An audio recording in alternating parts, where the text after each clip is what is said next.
오늘 정리해서 다룰 부분은 인간은 하나의 사물에 대해서 왜 사람마다 서로 다른 감정이 생기는가, 서로 다른 인식이 생기는가, 또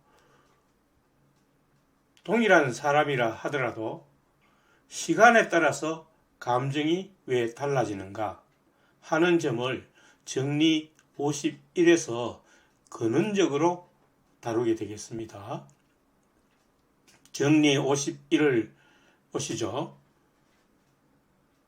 서로 다른 인간이 동일한 대상으로부터 상이한 방식으로 자극받아 변화될 수 있으며, 또 동일한 인간이 동일한 대상으로부터 서로 다른 때에 서로 다른 방식으로 자극받아 변화될 수 있다.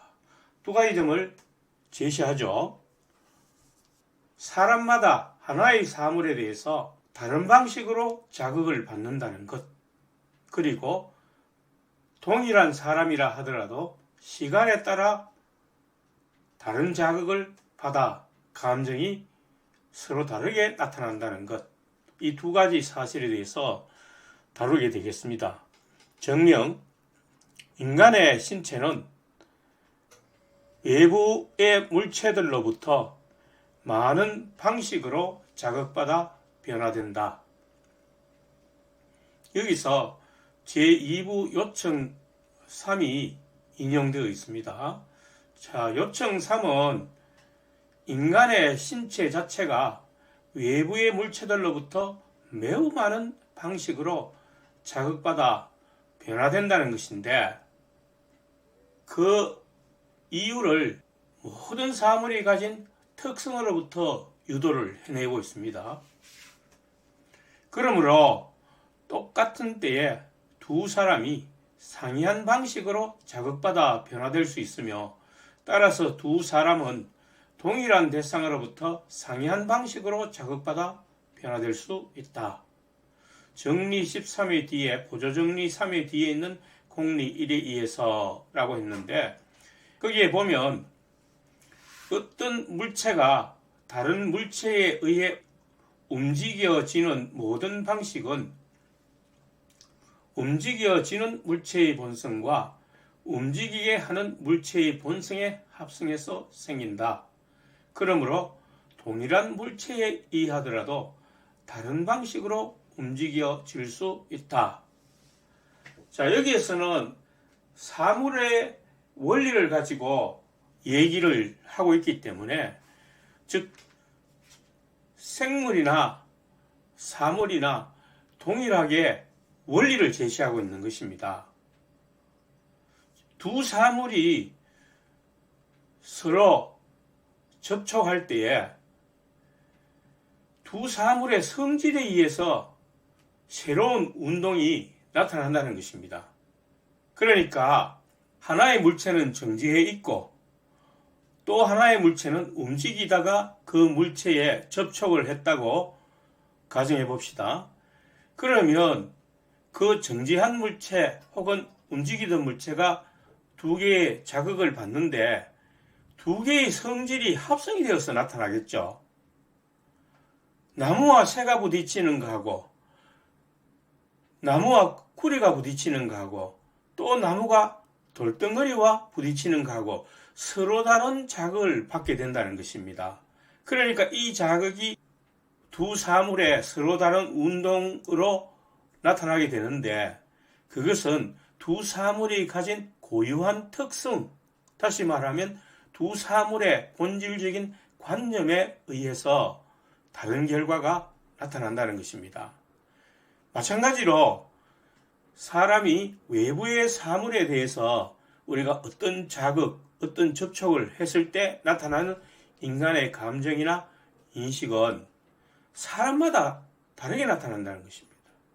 왜냐하면 그 사물이 가진 관념과 그 사물에 접촉한 인간의 관념이 합성되기 때문에 새로운 결과를 나타내게 되는 거죠. 그러니까 그 사물을 접촉하는 사람이 다르다면 그 사람들이 가지고 있는 관념이 서로 다르기 때문에 다른 자극을 받게 된다는 것입니다. 다음으로 인간의 신체는 어떤 때는 이런 방식으로 또 다른 때에는 다른 방식으로 자극받아 변화될 수 있다. 따라서 그것은 동일한 대상으로부터 서로 다른 때에 상이한 방식으로 자극받아 변화될 수 있다. 즉 동일한 사람이라 하더라도 외부 물체나 환경에 대한 자극이 시간에 따라서 신체가 변화되기 때문에 다르게 자극을 받게 된다는 것입니다. 아침 상쾌한 기분으로 나설 때와 저녁 피곤한 퇴근길에 동일한 외부의 자극에 의해 반응이 다르게 나타나게 됩니다.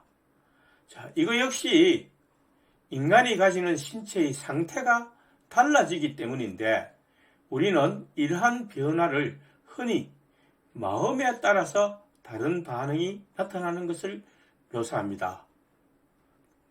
그러니까 우리가 앞에서 다룬 바에 의하면 두 물체의 합성에 의해서 새로운 관념이 발생하는데 무엇이 더 많이 반영된다고 했습니까? 인간의 신체가 가진 관념이 더 많이 발생된다고 했죠. 달리 말하면 인간의 마음이 더 중요한 역할을 한다는 것입니다. 그래서 그것이 앞에서 일체 유심조라는 불교 용어로 설명을 하였습니다. 여기서 잠시 오은영 박사님의 설명을 들어보고 계속 진행합시다. 여러분들을 뵙고 짧은 시간이지만 제일 많이 썼던 단어가 감정, 마음, 소통, 뭐 조금 어렵게 표현하면 정서 이런 표현들을 썼습니다. 자, 그렇다면 과연 감정이란 무엇일까요? 감정은 자극에 대한 몸의 반응이라고 할 수 있습니다. 갓 태어난 갓난아기도요, 굉장히 불쾌한 냄새를 딱 맡게 하면 찡그립니다.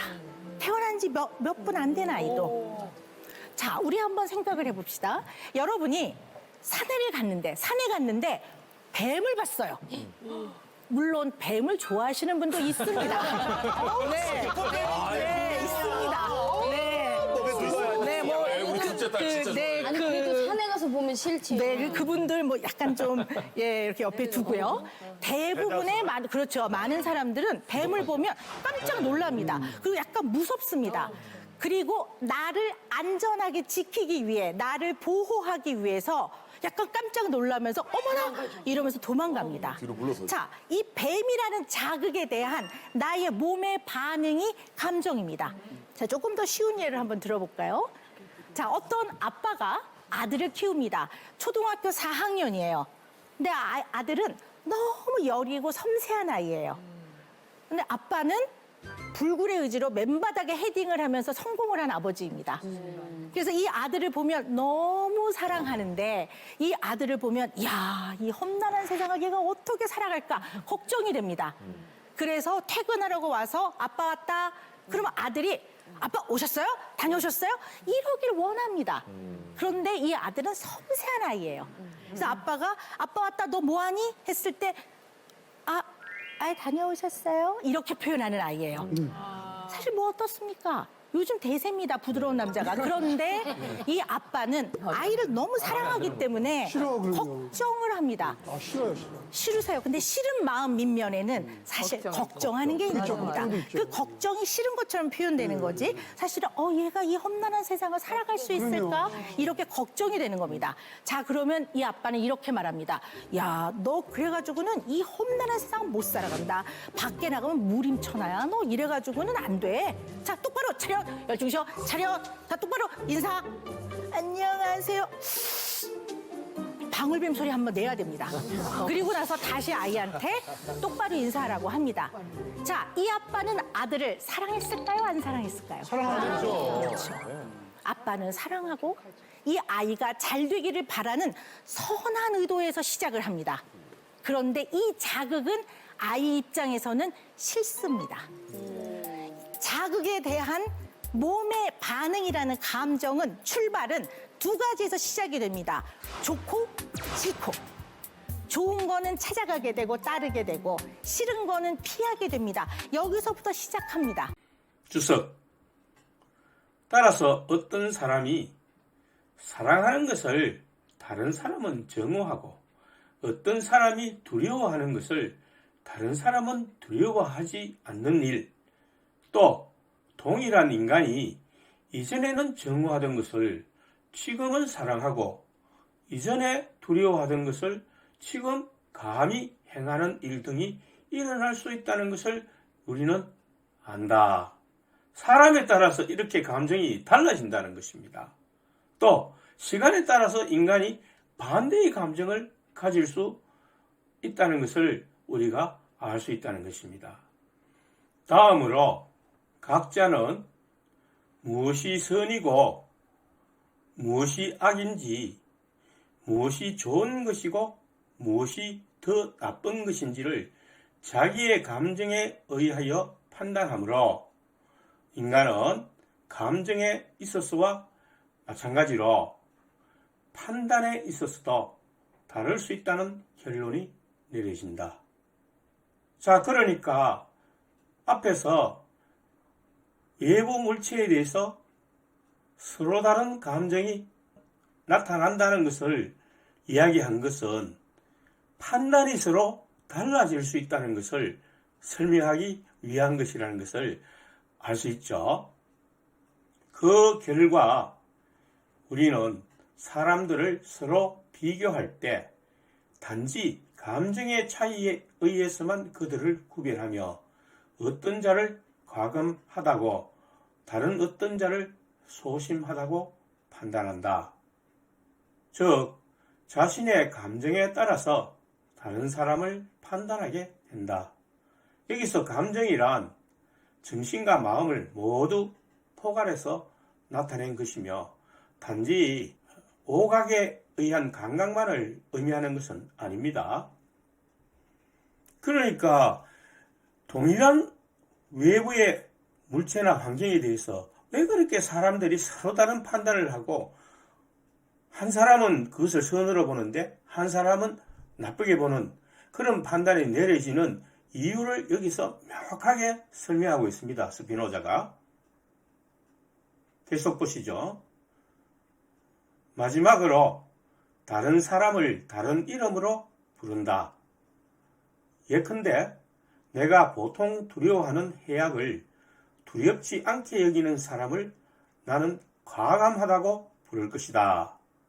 그리고 증오하는 자에게 해악을 가하고 사랑하는 자에게 선을 행하려는 욕망이 내가 보통 주저하는 해악에 대한 두려움에 의하여 억제되지 않는다는 것을 고려한다면 나는 그를 대단하다고 부를 것이다. 반면에 내가 통상 대수롭지 않게 여기는 해악을 두려워하는 자는 나에게 소심하게 보일 것이다. 또 만일 그의 욕망이 나를 제지할 수 없는 해악에 대한 두려움에 의하여 억제되는 것을 고려한다면 나는 그를 소심하다고 말할 것이며 누구나 이런 식으로 판단할 것이다. 자, 그러므로 사람의 판단이란 것은 자기의 인식과 감정에 의해서 판단하게 되므로 서로 다른 판단을 내리게 되는 것입니다. 다른 사람은 여기서 다른 사람을 다른 이름으로 부른다. 이 문장이 조금 평이한 문장이 아니죠. 그래서 이 다른 사람은 자기 외에 다른 사람, 즉 타인을 가리키는 것이고 다른 이름으로 부른다는 것은 그 사람의 본질적인 것을 우리가 판단하는 것이 아니라 나의 감정으로 판단하여 본질과는 다르게 판단할 수 있다는 뜻입니다. 즉, 내가 볼 때는 두렵지 않은 것을 그 사람은 두렵게 느끼기 때문에 그 사람이 소심하냐 아니냐에 관계없이 그를 소심하다고 다른 이름으로 판단해 버린다는 뜻입니다. 마지막으로 인간의 본성이 이러하며 판단은 불안정하다는 것, 기쁨 또는 슬픔을 가져오는 것으로 믿음에 따라 실현하거나 배제하려고 노력하는 사물이 상상적인 것에 불과하다는 것. 그러한 것들을 고려할 때 우리는 인간이 종종 자기의 기쁨 또는 슬픔의 원인이 될 수 있다는 것. 즉, 인간이 기쁨 또는 슬픔의 감정으로 자극받아 변화되면서 그것으로 인하여 자기 자신의 관념을 수반하는 것을 쉽게 파악할 수 있다. 따라서 우리는 후회 및 자기 만족이 무엇인지 쉽게 이해할 수 있다. 즉, 후회란 원인으로서의 자기 자신의 관념을 수반하는 슬픔이며 자기 만족이란 원인으로서의 자기 자신의 관념을 수반하는 기쁨이다. 이러한 감정들은 인간이 자기 자신을 자유롭다고 믿기 때문에 강렬하다. 그러니까 스피노자가 여기서 말하는 것은 인간이 슬퍼하고 기뻐하며 또 후회하고 자기 만족을 느끼는 것은 결국 외부 사물에 대한 관념을 자기의 감정으로 판단하기 때문에 그 판단한 감정이 수반되어서 이와 같은 슬픔, 기쁨, 후회, 그리고 자기 만족을 가져다 준다는 것입니다. 감정이 일어나는 과정을 잘 설명하고 있습니다. 해설을 보시죠. 후회와 자기 만족이라는 감정도 가장 기본적인 감정인 기쁨과 슬픔으로 설명되며 이것이 강하게 느껴지는 이유는 강제되거나 필연적인 것이 아니라 자기 자신의 자유의지에 의해 이루어진 결과로 생각하기 때문이다. 우리가 앞선 정리들에서 인간이 우연히 이루어지는 것 또는 자기 자신의 자유의지에 의해서 이루어지는 것과 필연적으로 이루어지는 것 또는 강제되어 이루어지는 것에 대한 자기 만족도와 기쁨이 훨씬 달라진다고 설명을 했죠. 그러니까 여기서 정리 51에 의하면 자기의 감정에 의해서 오게 되는 후회와 자기 만족이 매우 강렬해진다는 것은 그것이 자기 자유의지에 의해서 이루어졌다고 생각하기 때문이라는 것입니다. 따라서 후회하지 않고 슬픔을 줄이는 방법은 그것을 자기의 자유의지가 아니라 신의 예정으로 받아들이는 것입니다. 물론 이것은 저의 해설입니다. 또 다른 분은 다르게 해설하실 수도 있다고 봅니다. 즉 우리말로 하자면 팔자소관으로 체념하는 것이다. 예를 들어 사업에 실패하여 탈탈 털어먹고 빚더미에 올라 앉았을 때 자기의 무능을 나무라며 슬퍼하다가 자살에까지 이르게 되는데 이 경우 그러한 결과가 자연의 이치에 따라 오게 되는 필연적인 결과임을 인식함으로써 보다 초연해지고 담담해질 수 있다는 것입니다.